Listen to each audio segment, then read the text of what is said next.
Imaginez une porte blindée devant votre regard intérieur.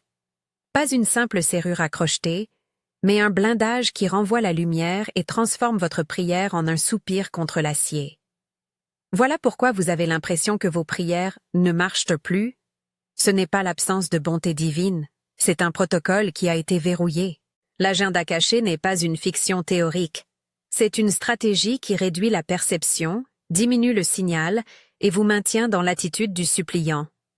Mais si je vous disais que ce verrou se travaille, comme un code, et que l'ouverture dépend moins d'une foi naïve que d'une technique de compatibilité de fréquence? Restez avec moi.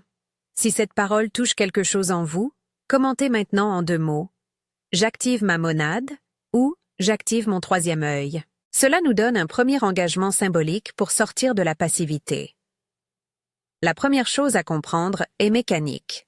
Il existe, dans la lecture que je partage ici, une couche architecturale qui masque l'accès direct à la source. Certains l'appellent le démiurge, d'autres parlent d'archonte, terme tiré de traditions gnostiques qui proposent une grille d'analyse différente. Je précise d'emblée, ces textes et lectures sont interprétatifs et, pour certains d'entre eux, par exemple l'Évangile de Philippe ou d'autres écrits apocryphes, non canoniques. Je les utilise comme outil d'exégèse, non comme substitut de l'écriture canonique.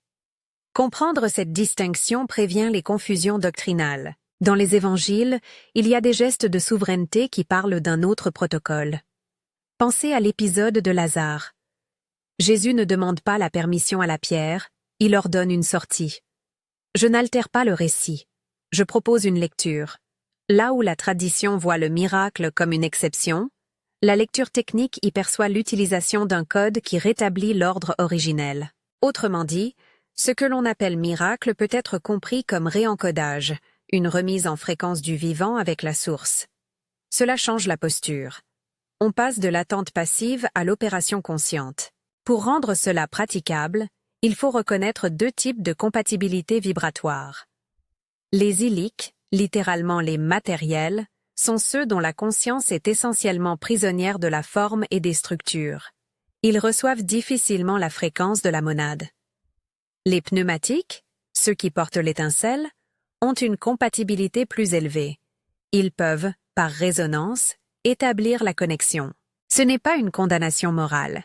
C'est une observation sur la biodiversité spirituelle. Vous pouvez augmenter votre compatibilité de signal. Ce n'est pas une question d'élection arbitraire, mais de technique et d'alignement. 3 clés ouvrent la ligne. Je les énonce et je les déplie, parce que sans elles, toute tentative reste jeu d'enfant. La première clé, la reconnaissance. Ce n'est pas croire plus fort, c'est reconnaître. Ce verbe est précis.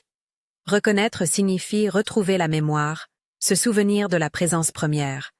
Reconnaître ne s'articule pas en argument doctrinal, mais en expérience. Sentir qu'au centre de vous, quelque chose répond avant même que la question ne soit formulée. La reconnaissance invite au recueillement et à l'humilité consciente. Je reconnais la source. Je me rappelle qui je suis. La reconnaissance détruit l'illusion que vous dépendez uniquement d'intermédiaires. La deuxième clé, l'autorité. Ici, j'entends par autorité une posture intérieure, non une posture de lutte. Autorité n'est pas arrogance, elle est juridique et spirituelle. Savoir que vous êtes titulaire d'un mandat intérieur. Jésus, quand il commande, n'usurpe pas, il reconnaît son mandat. Vous pouvez cultiver cette autorité par l'affirmation disciplinaire, par la parole droite et par la cohérence de vie, sans basculer dans le conflit. L'autorité aligne le champ. Elle est la signature qui dit à la structure de la matrice que vous n'êtes pas une donnée à manipuler. La troisième clé, la commande. Après la reconnaissance et la prise d'autorité, vient l'ordre posé par la parole. La commande est performative. Elle n'est pas un souhait, c'est un acte. Mais attention, commander ne signifie pas forcer la liberté d'autrui ni violer loi et éthique. La commande correcte est celle qui ordonne l'alignement vers la monade, qui dissout l'illusion et rétablit l'ordre originel. La parole devient code, et comme tout code, elle doit être prononcée avec précision, avec intention, avec décontraction. Chaque clé a sa métaphore. la reconnaissance est la clé qui révèle la carte du bâtiment. L'autorité est la carte d'accès qui vous reconnaît comme opérateur légitime. La commande est la séquence de chiffres que vous entrez dans le terminal pour ouvrir la porte. Sans ces 3 éléments, vous frappez, vous suppliez, et la porte reste close. Passons à la pratique. Je vais vous donner un protocole en étapes. Ce n'est pas une promenade mystique superficielle, c'est un travail technique qui demande discipline. La séquence se compose de 5 mouvements. Déconnecter, descendre, résonance, parole-protocole, lâcher prise. Exécutez chaque étape avec conscience et sans précipitation. 1. Déconnecter. Cela commence par réduire le bruit. Le système fonctionne souvent par saturation. Pensée rapide, injonction, peur recyclée. Déconnecter signifie diminuer l'entrée sensorie et mentale. Concrètement, choisissez un lieu calme, éteignez notifications et distractions, prenez 3 respirations longues et concentrez-vous sur l'expiration plus que sur l'inspiration.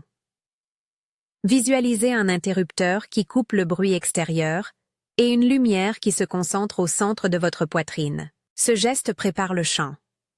Ne cherchez pas l'extase, cherchez la clarté. 2. Descendre. Vous avez besoin de déplacer la conscience vers le cœur profond. Imaginez un ascenseur intérieur qui descend du sommet de votre tête jusqu'au centre de la poitrine, encore plus bas jusqu'au ventre, jusqu'à la base où la petite étincelle sommeille. Visualisez chaque étage traversé comme des couches de mémoire libérées. Descendre n'est pas fuir le monde. C'est poser la centrale de commande au bon endroit. À mesure que vous descendez, sentez la respiration s'adoucir. L'image de la colonne d'ascenseur aide, elle vous ancre. 3. Résonance. Installez l'état. La résonance se produit quand votre champ intérieur vibre en accord avec la monade. Ce n'est pas un son extérieur nécessaire, mais une qualité d'onde, calme, claire, centrée. Pour favoriser la résonance, utilisez une syllabe courte ou un souffle qui stabilise. Rien d'ésotérique compliqué, juste quelque chose qui vous centre. Observez la différence entre l'agitation mentale et la ténuité de la résonance. Laissez la seconde prévaloir. Ici, la reconnaissance fait son œuvre. Vous savez que vous êtes là pour entrer en contact. 4. Protocole vocal. C'est la partie performative. Parlez clair, court et avec conviction. Je vous propose une formulation adaptée, à dire à la monade en 2e personne. Faites-la comme un acte juridique intérieur. Pas de supplication. Une revendication. Dire à voix haute renforce le code. Voici une version que vous pouvez utiliser, adaptée à notre langage. Monade, je me tiens.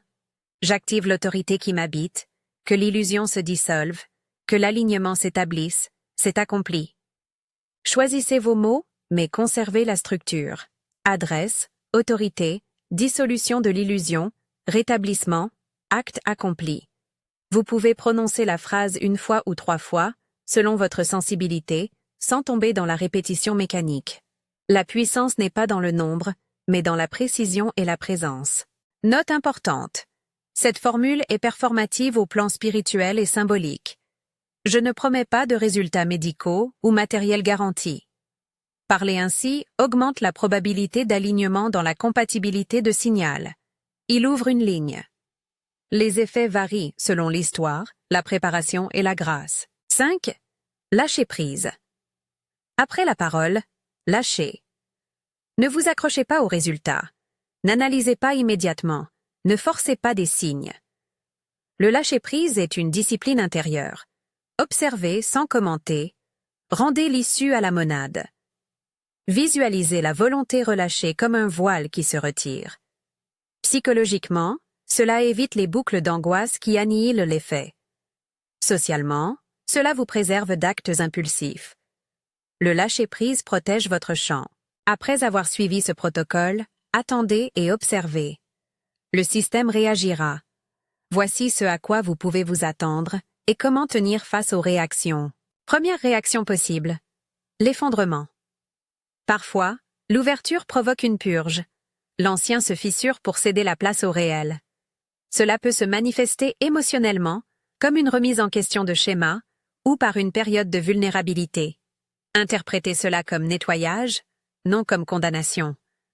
Cherchez appui, un guide, un ami équilibré, un professionnel si nécessaire. Ne vous isolez pas. Le processus est intense, mais pas intrinsèquement destructeur. Deuxième réaction, les échos.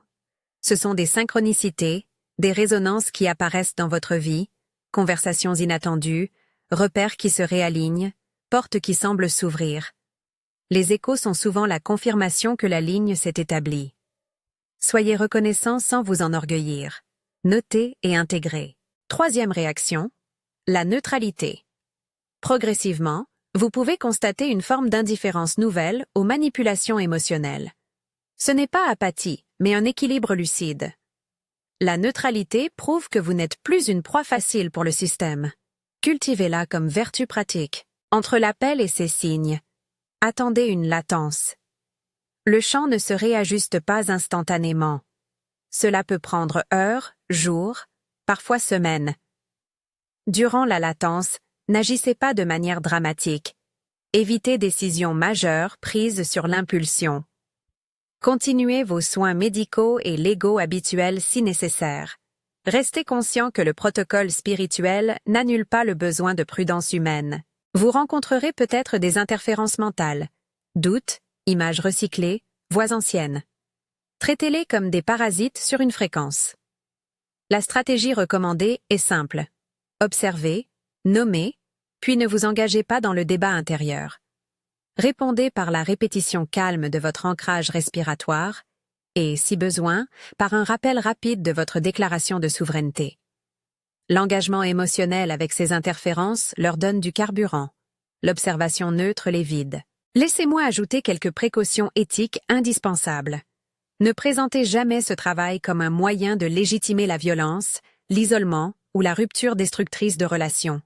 Si vous traversez une crise psychologique ou relationnelle grave, cherchez l'aide d'un professionnel compétent. Ne substituez jamais ce protocole à des traitements médicaux établis. Le travail spirituel vient en accompagnement, jamais en remplacement. Pratiquez ce protocole une fois pour tester. La qualité vaut davantage que la fréquence.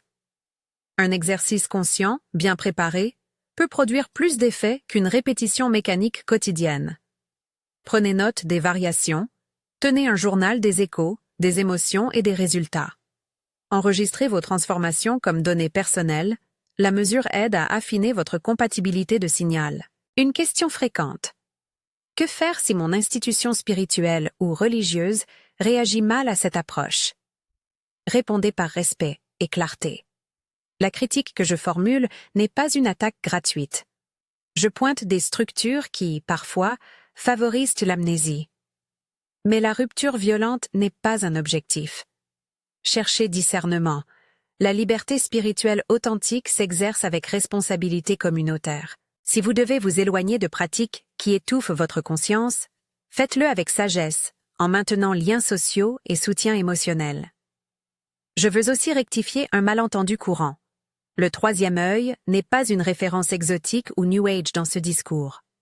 Ici, il s'agit d'une métaphore opérationnelle, la capacité d'accès à la monade, la perception de la trame réelle derrière la forme. Quand j'emploie « troisième œil », j'entends la vigilance intérieure qui distingue le réel de l'illusion. C'est un terme utile pour décrire l'ouverture perceptuelle qui nous rend compatibles avec la source. Avant de conclure, je vous offre une prière courte, adressée directement à la monade, conçue comme acte performatif collectif. Prononcez-la à haute voix si vous êtes prêt, sinon gardez-la comme intention. Rappelez-vous, parole claire, seconde personne, concision. Monade, je me tiens dans ta lumière. Je réclame l'autorité qui est mienne. Que l'aveuglement se dissolve. Que la voix soit rendue claire. C'est accompli. Après cette phrase, lâchez. Ne cherchez pas la validation extérieure immédiate. Notez ce qui change, sans juger. Et si des peurs émergent, observez-les, confiez-les.